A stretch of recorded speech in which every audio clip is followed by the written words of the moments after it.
Hello and welcome back to Starting Point, still the greatest point to start your day with me, Audrey Toyo, as well as my co-host Siska Becker. And Siska, we have a truly special guest today and a really interesting topic that we would like to get into really soon. Yes, we are very fortunate to have a barista here in the studio with us. We have barista Mikhail Jasin, who are very excited to talk with. But before we delve into that conversation, we're going to show our audience a profile of Mikhail Jasin. So barista Mikhail Jasin has become a household name after he secured top places in the Indonesia Barista Championship, or IBC, and the World Barista Championship, or WBC. He is known for his focus on improving the quality of Indonesia's coffee. Now let's take a closer look at his profile.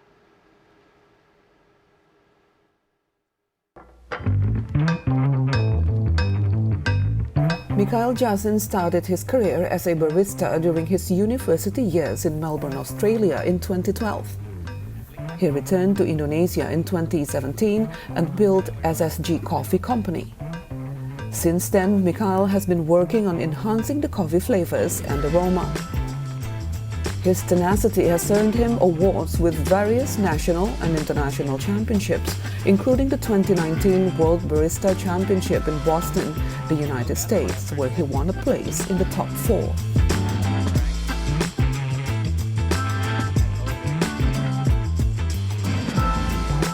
Mikhail also represented Indonesia at the 2021 World Barista Championship in Milan, Italy.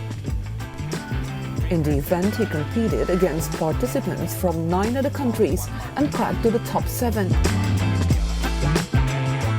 Mikhail regularly shares his knowledge on coffee by opening consultation services and training clients from both domestic and overseas. He also enjoys being involved in the post-harvest activities with the farmers. Mikhail does not hesitate to come directly to coffee plantation to see the freshly harvested coffee beans being processed.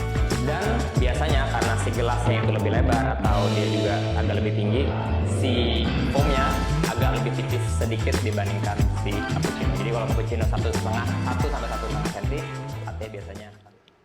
Well, we've just seen a profile of Mikhail, and we're also so glad to have him in the studio today. Hi, Mikhail. How are you doing? Good morning. Good morning, Mikhail. Good morning. So have you had your coffee yet? I did. I had a coffee. Have you had your coffee? Have you I had- haven't had my coffee, but I think I would love to have one right after this. But maybe I should ask Mikhail first, what kind of coffee should I have this early in the morning, yeah. right? Okay, but maybe first we need to get to know you better. Sure. So please allow us to understand how this infatuation with coffee began for you. Right. So I used to live in Melbourne, in Australia. Oh, it's a strong coffee Yeah, culture. so it had a really strong coffee culture. I was a student, I did a part-time job. Okay. And through a series of different jobs and everything, I landed in coffee. And then that was 12 years ago now, and Okay. it just sort of took off and started from there.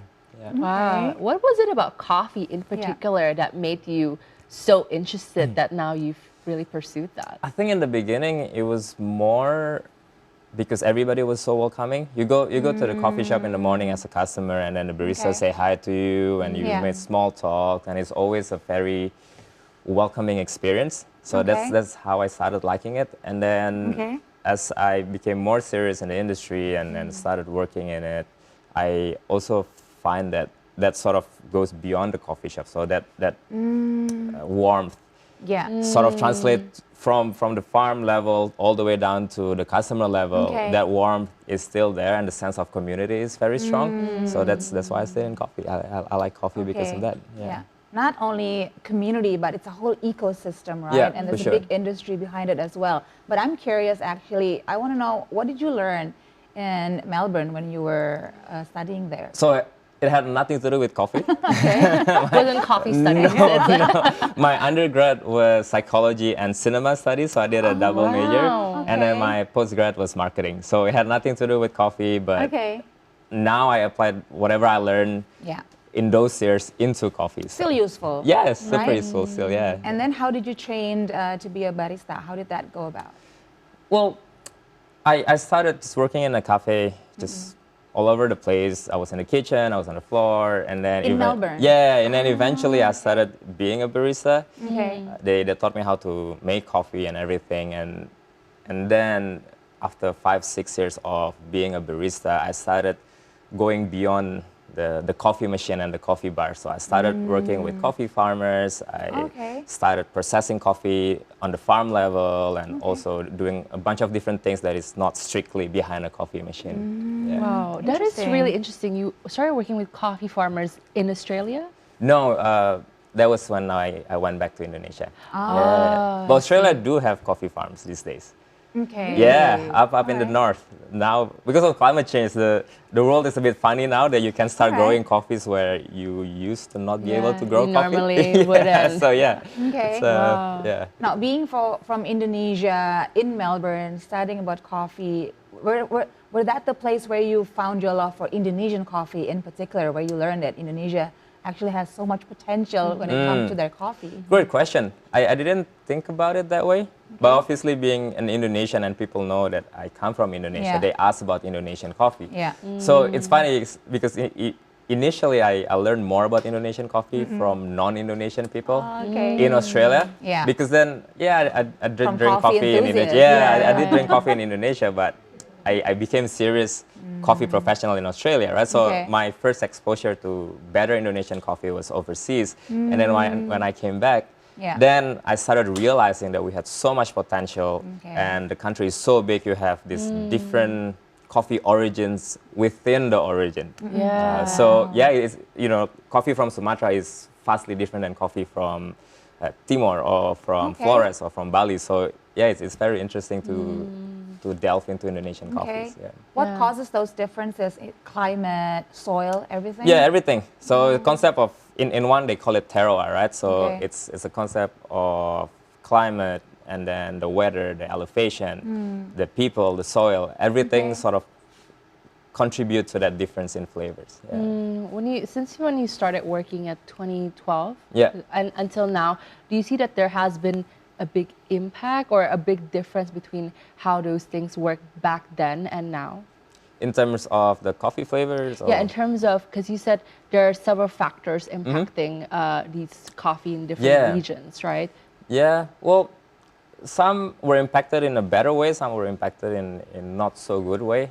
Okay. Obviously, with climate change, it's becoming a little bit challenging to grow or process coffee the way we used to grow and Yeah. process coffee. But also, the knowledge that we have these days have also become a lot more advanced. The sharing of information between farmers in Indonesia and Panama and Colombia and Brazil Okay. have become so much easier. Okay. And it's available in multiple different languages, so people can learn from each other. So they can sort of tackle the climate challenges in a more skillful way. Okay. But yeah, That's you good. do have to, make Like sharing there's- knowledge. Yeah, you do have to Tips and adjust the tricks. way you do coffee because of a lot of different things. Yeah. Okay. Wow. It's a very interesting perspective here to learn Yeah. that climate change has such a direct impact on coffee farmers. Yeah. Now, how about the industry itself? I'm sure when you first started, going into the coffee industry in Indonesia back then, how has it changed till now? What do you think? What are the very major interesting. changes? Indonesia is interesting because we're both a producing country and also a consuming country. Okay. If you compare it to other producing countries like, say, Brazil or Ethiopia or Kenya, those nations don't really consume a lot of coffee. They export a lot of their coffees out, and the people get left with whatever's left. Okay. Whereas in Indonesia, we have export, big volume of export, Yeah. but we also consume a lot of coffee domestically, Yeah. be Yeah. it super specialty coffee or es kopi susu and just instant coffee. So this sort of industry that is thriving on the upstream and the Yeah. industry that is thriving on the downstream sort of feed off each other and make the feedback loop a lot faster. All right. And yeah, I think it's great. It's definitely great for the farmers. It's great for the industry as well. Okay. And because of the sharing of information, again, it becomes easier and faster for people to learn from each other. So yeah, within the past 5 years or 6 years, the industry has changed a lot. Yeah. Okay. Has there been like a big exponential spike in the market in Indonesia, do you think, in the past few years? I'm thinking because now, like with the rise, you studied marketing, with the marketing of coffee as well, like people, Yeah. I've Yeah. just been seeing even the younger generation wanting to like drink, people who were uninterested Yeah, before, for sure. now, having this desire to like consume more coffee. Yeah, I think the big local coffee shop chains have a lot to do with that. Yeah. Just sort of democratizing coffee because before that, yeah. Advertising coffee. Because before that, you either drink the leftover stuff, Yeah. Yeah. or you drink very expensive Yeah, lifestyle artisan coffee. Yeah, coffee. exactly, right. So Okay. there was no in between, and then out of nowhere, these coffee shop chains with 900 Okay. stores, 100 stores, 200 stores, they started coming in and, Yeah, and yeah. sort of bringing coffee to a younger audience, you know, Yeah. and now coffee Now we professionals, coffee professionals like baristas, people want to be a barista these days. Yeah. It's Yeah. almost like being a rock star chef, right? Back then, when I was a kid, nobody wanted to be a barista, right? yeah, People yeah. wanted to be chefs or bartenders, but not really baristas. But now people do want to be baristas because Okay. they have representation and they see that as a career path as well. Yeah, yeah. Very exciting actually to be able to work with something that you're so passionate about, right? For sure. Is that why Yeah, you're yeah. so into your work as a barista, because you get to work with those things that, gives you so much passion? I think so. It definitely didn't start it as a passion. It became my passion, and Okay. throughout my journey, I realized that coffee is super powerful. I always say that coffee is an agent of change, has this Yeah. power to change people, right? Okay. From being sleepy in the morning to waking up. Yeah. But more importantly, working with coffee farmers, Okay. it is really their livelihood, and if the coffee thrives, then their life thrives. So Okay. it really is an agent of change. And I think after realizing that, it became a passion of mine, and I never felt like I'm working Okay. every day. It's just my hobby as well. It's Yeah, my yeah, passion, yeah. so it's just part of my life. Okay. Yeah. Yeah, and that's quite interesting because I think most consumers, they don't really think about all these interconnected factors in making coffee. In one cup of coffee, Yeah. of like the work that was put into it until the exporting, the distribution, until like it's like on your cup. Can you tell us like some of the challenges that currently the coffee industry is facing that we mostly turn a blind eye to? I think from the farming side, especially, climate change has a lot to do with it. Okay. In Indonesia itself, different rain patterns or sometimes drought, Okay. it really threw the harvest season off balance. So sometimes you would expect to have this much coffee, but then because the rain pattern changes, you don't have this much coffee, which Yeah. means you cannot fulfill a certain pre-order or contract from the farmer's side. Okay. And this really, eventually it has a big global effect because then Okay. you will have a shortage of coffee. Yeah. That drives the Yeah. price up, and then the customers don't want to pay more for their cup of coffee, but Yeah. they don't really want to understand the underlying problems of it. So Yeah. it becomes a very intricate problem, and everybody drinks coffee. It's not like Yeah. a luxury item that only maybe 1% or 2% of the Yeah, world yeah. drinks, right? This Okay. thing, everybody drinks it, so there's a huge demand. But if we don't look after the crop, we won't have coffee for the next 10 or 20 years. It's a real challenge that it's difficult to talk about, and nobody Okay. really want to talk about it because maybe coffee is not as an important crop as, say, rice or Okay. potatoes or Not corn, seen- Yeah. Not it- seen as essential. yeah, you yeah. mean. I mean, Okay. but it is, right? Yeah, of Everybody course. still drink coffee. Yeah, that's true. I mean, for us mere drinkers, maybe it's just a matter of a cup of coffee, but for the farmers, it's their livelihood, right? For sure. Yeah. Now, from your perspective and your experience, what do you think can be done to ensure coffee security, not just for us, coffee aficionados, Yeah. but especially for the farmers? I mean, maybe in regulation level, what do you think Yeah. should and can be done? Regulation level, the European Union has introduced this. Well, it's going to be the law has been passed, but it's going to take effect in 2025. You, as a coffee exporter or as a coffee producer, you have to prove that your crop is not contributing to deforestation.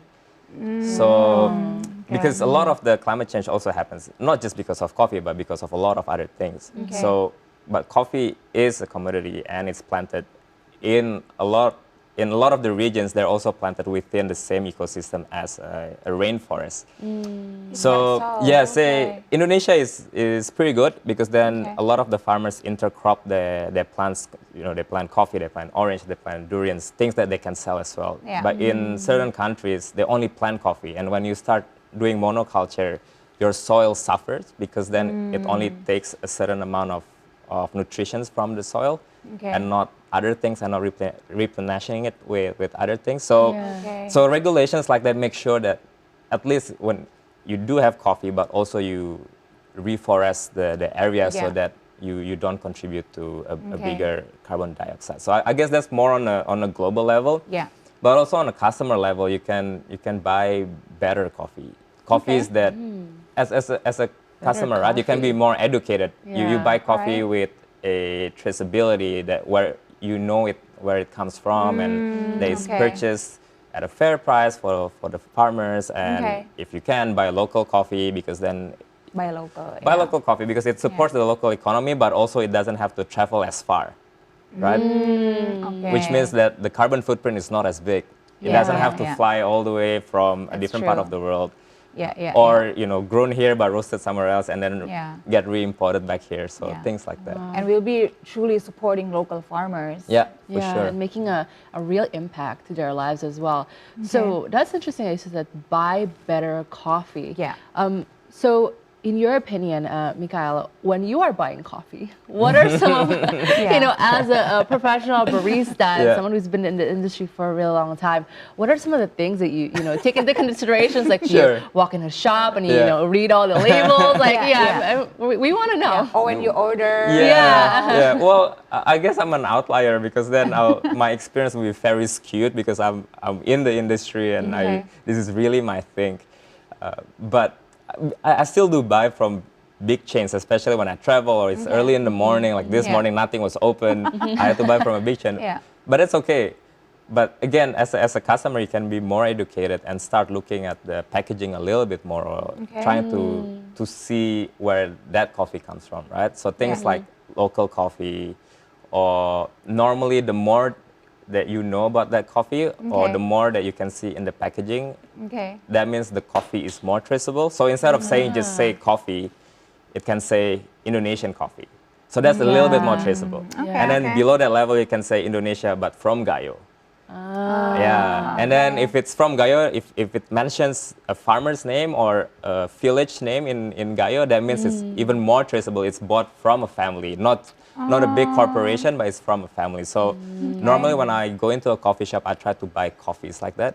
Yeah. You can't buy like that 100% of the times, but at least 8 out of 10 times you can start doing those things to make sure that you're buying better coffee. Okay. You need wow. to take note of that. Siska. Yes, Yes. very indeed, very interesting. And it's always actually a really great experience when you buy something, like any product, if there's like a good storytelling behind it. Yeah, So when you for sure. know this coffee comes from a family in this village who are really into coffee making, and you know that you are supporting local farmers, I think that makes the coffee actually taste better in a way, right? that Especially if you're- transparency. Yeah, I guess you exactly. just appreciate it better, so Yeah, you yeah. enjoy it more. Yeah. Now, talking about Indonesian coffee, we actually also have a report on that, Audrey. wow. So, Indonesia is one of the world's largest coffee producers and exporters, as Michaelis explained earlier. Now, among other agricultural commodities, coffee is actually the fourth largest foreign exchange earner for Indonesia. And the majority of Indonesian coffee production is the Robusta variety. The following are Indonesian coffee variants that have gained worldwide fame. Let's have a look.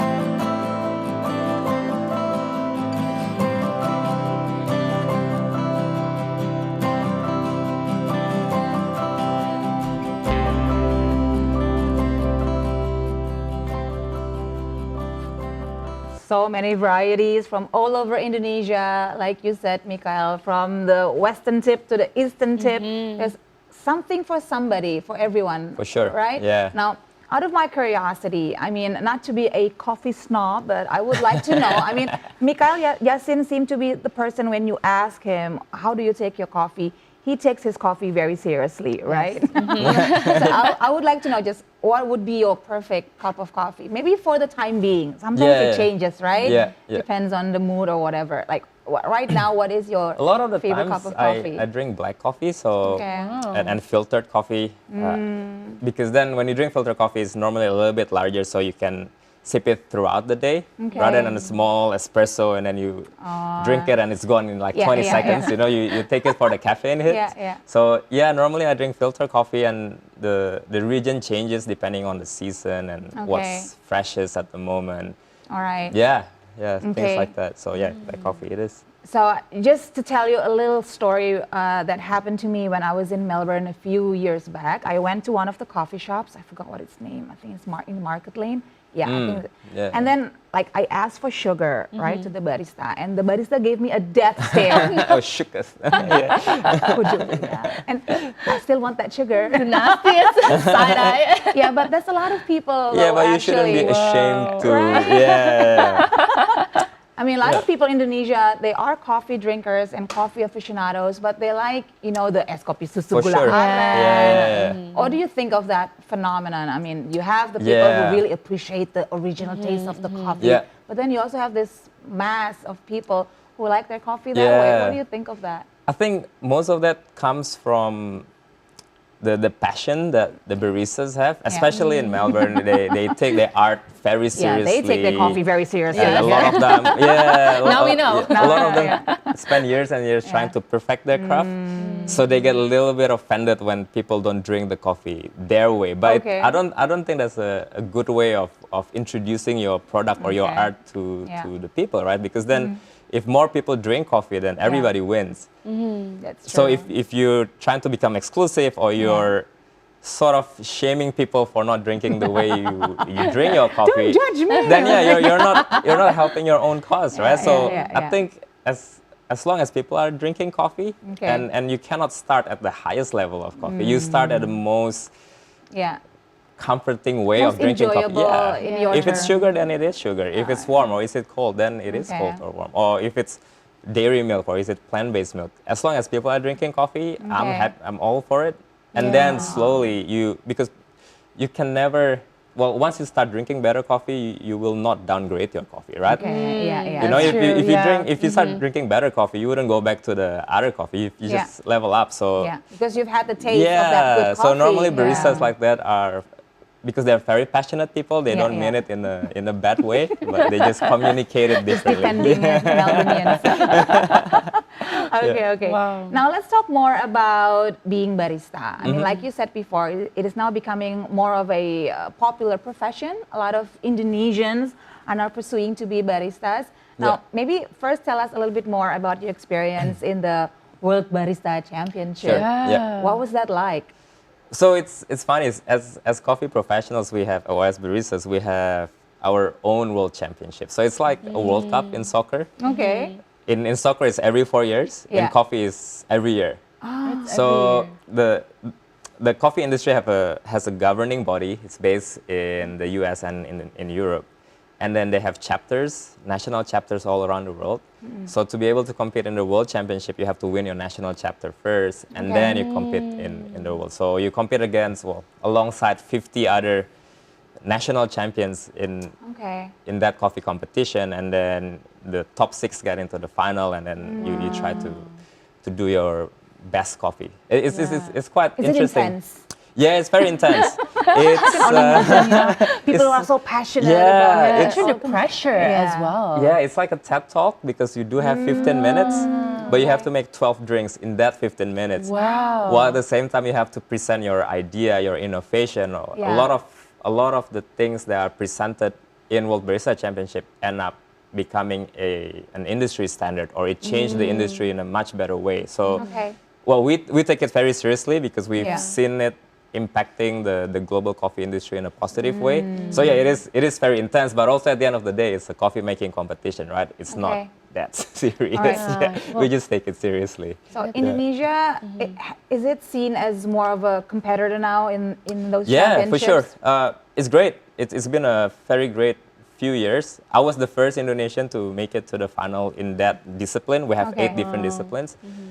But in the last 3 years or so, we've had a lot more Indonesians in the final round. We haven't had a world champion yet. Okay. One day we will. Yay. But yeah, I think it's a reflection of the industry, right? Because Okay. not only the coffee itself improves, but the people making those coffee also improve with the coffee. So I think it's a really great reflection of our industry where in the Indonesian coffee improve, but the Indonesian people who make the coffee also improve.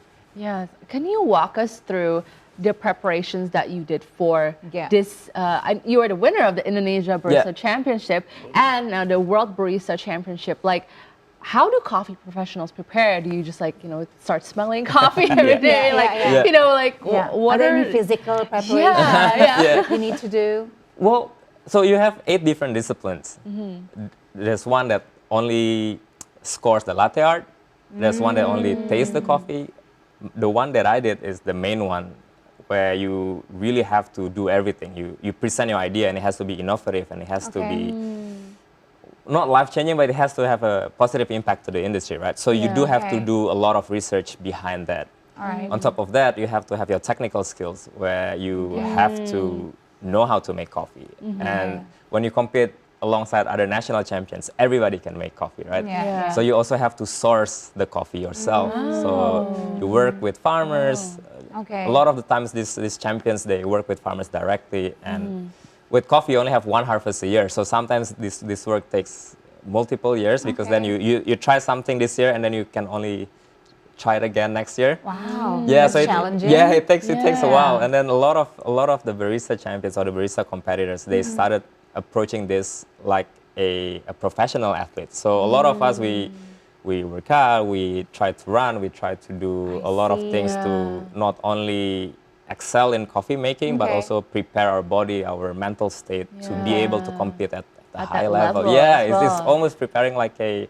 Well, I'm not an athlete, but it's Yeah, almost like yeah. preparing yourself for an Olympic or. Yeah. or Exactly. Not just physical focus, but also mental focus, right? Yeah, You gotta yeah, be for like sure. on top of your game whole time while being on your feet the whole day. Yeah. Must be quite demanding. Yeah, and a lot of the times, well, not a lot of times, all the presentations are in English. So for a lot of people, English is not their first language, right? So a lot of these champions also have And to. it adds pressure, The- right? Yeah, language barrier. especially with the producing countries. Us Indonesians, we don't really speak Yeah. English, or the Brazilians or Okay. the Africans, Yeah. they don't really speak English. So Okay. yeah, that's another layer of, Yeah, of yeah, yeah. Of difficulty of challenge Okay. to overcome. Yeah. Okay.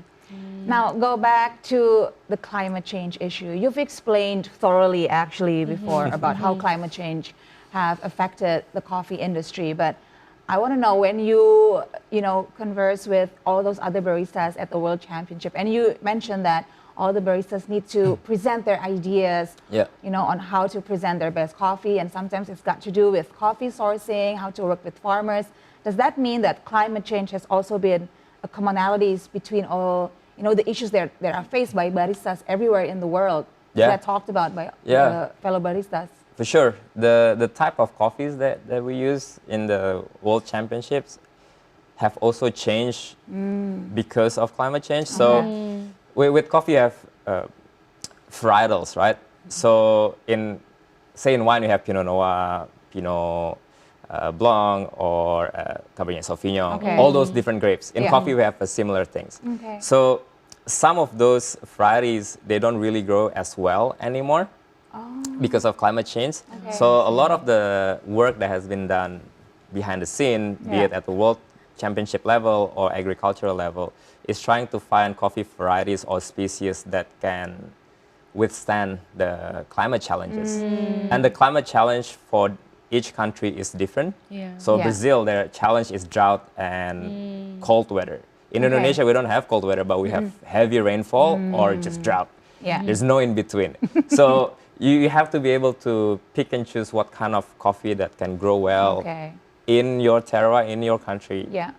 And then hopefully that also tastes good, because then Yeah. if you're just drinking it, then it's kind of okay. But if you're using for a coffee competition, it also Yeah. has to taste good, right? Yeah. So yeah, it's that's sort of the main issue that we've been facing or we've been talking about in the competitions lately. Not just competitions, but symposium and research and all that. Okay. Yeah. And like, what has been some of the solutions that have come up from these competitions? Like, how can we, as nations working together, actually make coffee a sustainable commodity? Yeah, well, a lot of them has to do with finding a coffee variety that works. That's always the main one. And then once you find that, you got to make sure that it tastes good, right? And then sometimes what works doesn't always taste good. So you also have to work with different experts from different fields, like the wine industry or the beer industry, to be able to learn how to ferment coffee better and then making it taste good. So, and then on top of that, if you're talking about coffee as a sustainable community, a lot of the time when we talk about sustainability, you only think about the environmental aspect of things. Yeah. Whereas sustainability actually has 3 pillars, right? You have the people, you have the profit, you have the planet.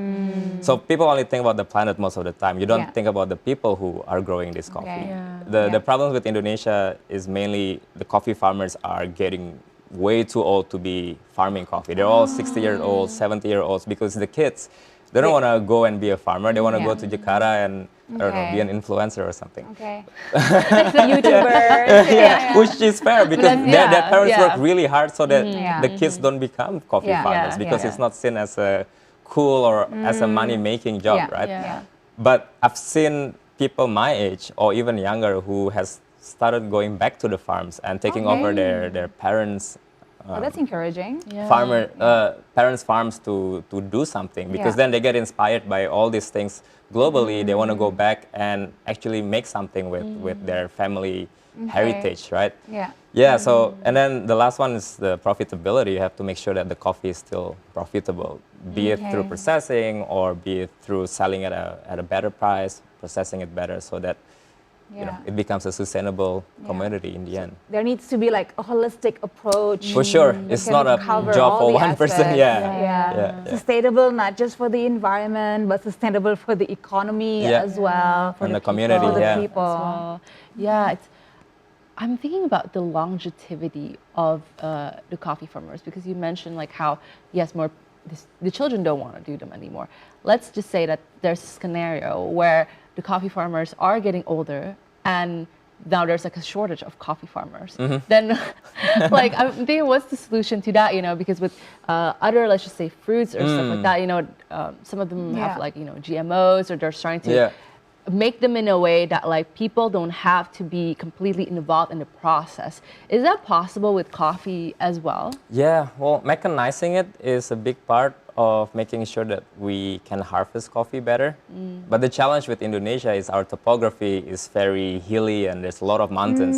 You don't get a flat surface of land like in, say, Brazil. You go to Brazil, the coffee farm is super flat for like 600 hectares. Okay, so In that's the Indonesia, yeah, difference. Indonesia is very hilly, right? So Right. mechanizing things is pretty hard because then Yeah. you have to cut off a whole mountain and making it flat. But Okay, logistically. Yeah. but like- it is one way. So yeah, it is a way.